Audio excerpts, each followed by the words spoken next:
The young ladies of the Bennett family are obviously extremely concerned with finding a husband. Are young women today just as concerned, or has life changed completely? What are the main differences in the rules of courtship then and now? Here are some pieces of advice on social roles for a modern young woman suddenly transported into Elizabeth Bennet's time and situation. My advice comes from Chapter 8 of Pride and Prejudice. I quote, "To walk 3 miles or 4 miles or 5 miles or whatever it is above her ankles in dirt and alone, quite alone. What could she mean by it?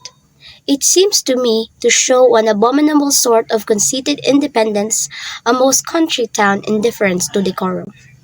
One social rules for women in terms of behavior in Pride and Prejudice is that they must always project a sense of class that does not allow them to: number 1, let their clothes get dirty on purpose; number 2, insist on having their way; and number 3, women must always act pleasurable with good manners."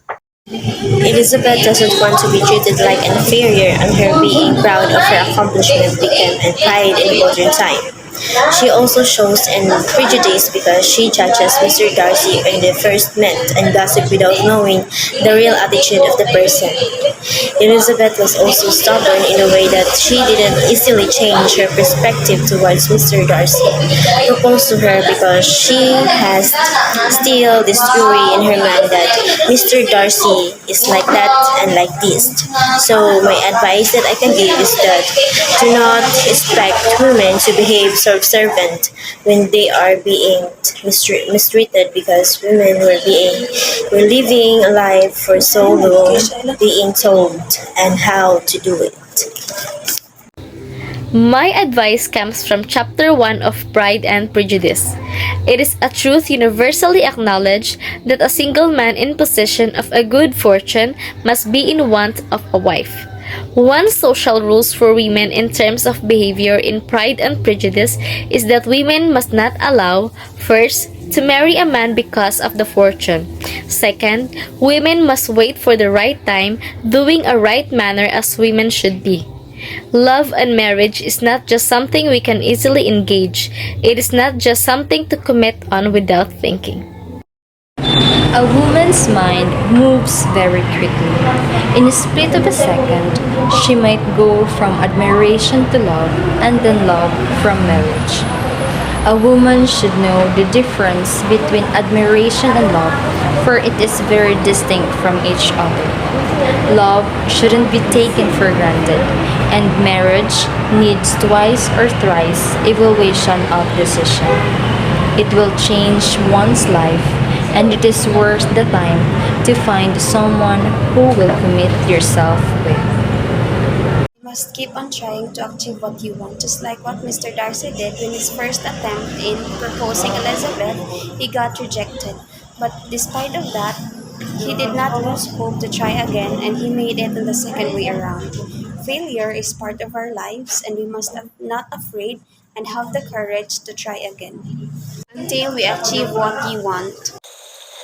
My advice for you, young lady, is that do not depend on men. Know that you have enough freedom to do everything. Do not limit yourself and go beyond your capabilities.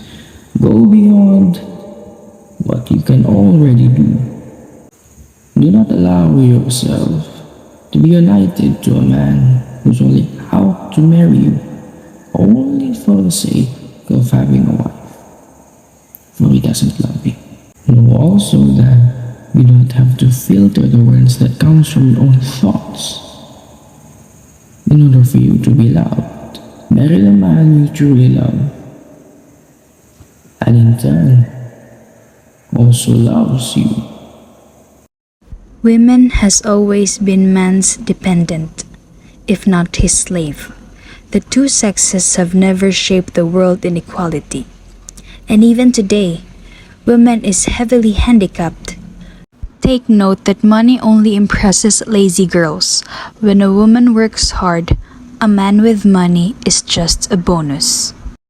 Women should and must know that the smartest thing she can ever learn is to never need a man.